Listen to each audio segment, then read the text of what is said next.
का सोचा समझा षड्यंत्र हिमाचल प्रदेश के पूर्व मुख्यमंत्री नेता प्रतिपक्ष दो चुनाव के उम्मीदवारों के साथ सुश्री कंगना रनौत जी और श्री रवि ठाकुर जी के साथ काजा पहुंचते हैं।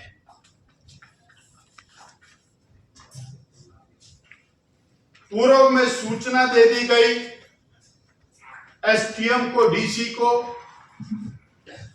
कि कांग्रेस के लोगों की नीयत ठीक नहीं है, गड़बड़ करना चाहते हैं। लिखित सूचना देने के बावजूद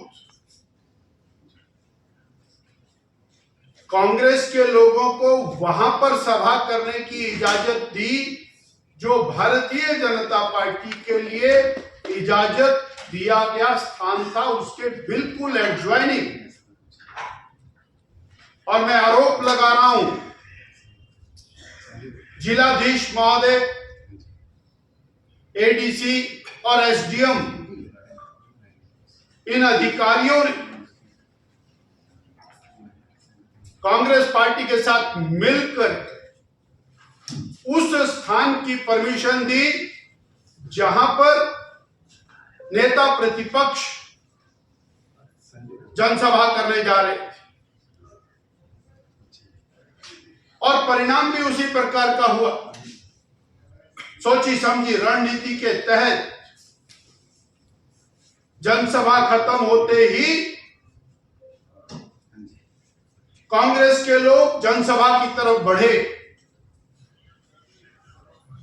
काले झंडे लेकर के सड़क पर बैठ गए, जिस सड़क से नेता प्रतिपक्ष पूर्व मुख्यमंत्री माननीय जयराम ठाकुर जी को, सुश्री कंगना जी को, श्री रवि ठाकुर जी को जाना था।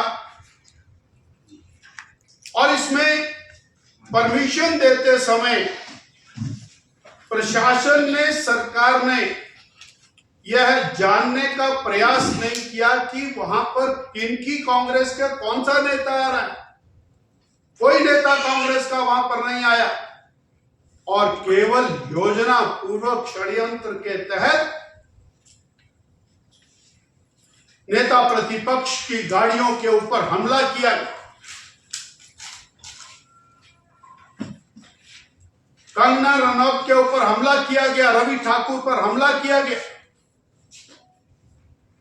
रोहन कपूर नाम का एक युवा मोर्चा का कार्यकर्ता इस बुरी तरह से मारा कि उसकी टांग टूट गई, फ्रैक्चर हो गया। और कैसे वहां पर भारतीय जनता पार्टी के इतने सारे कार्यकर्ता थे जिन्होंने चारों तरफ से घेर करके जयराम जी को, कंगना जी को, रवि ठाकुर जी को और हमारे उत्तराखंड के एक माननीय मंत्री हैं उनको बचाया।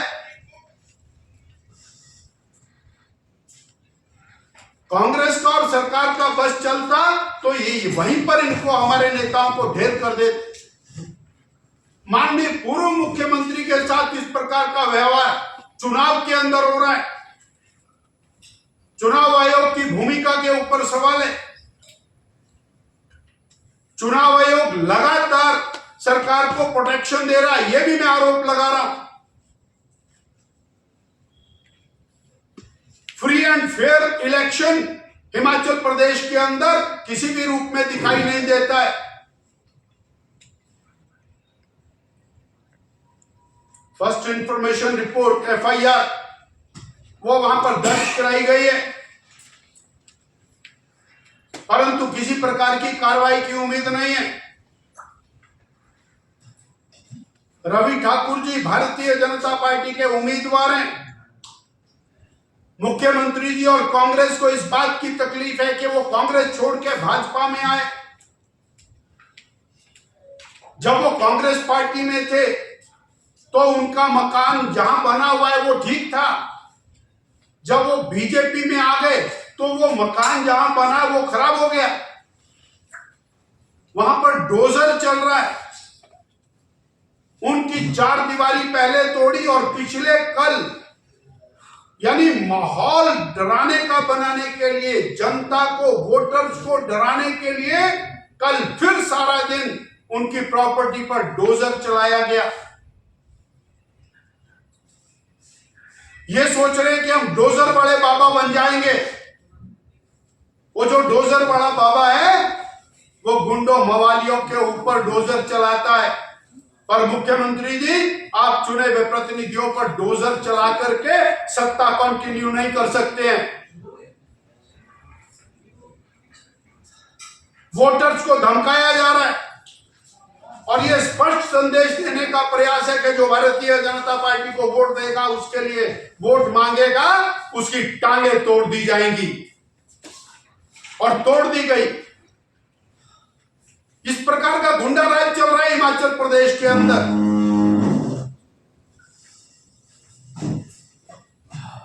इतने इलेक्शंस होते हैं, कभी इस प्रकार का नहीं हुआ।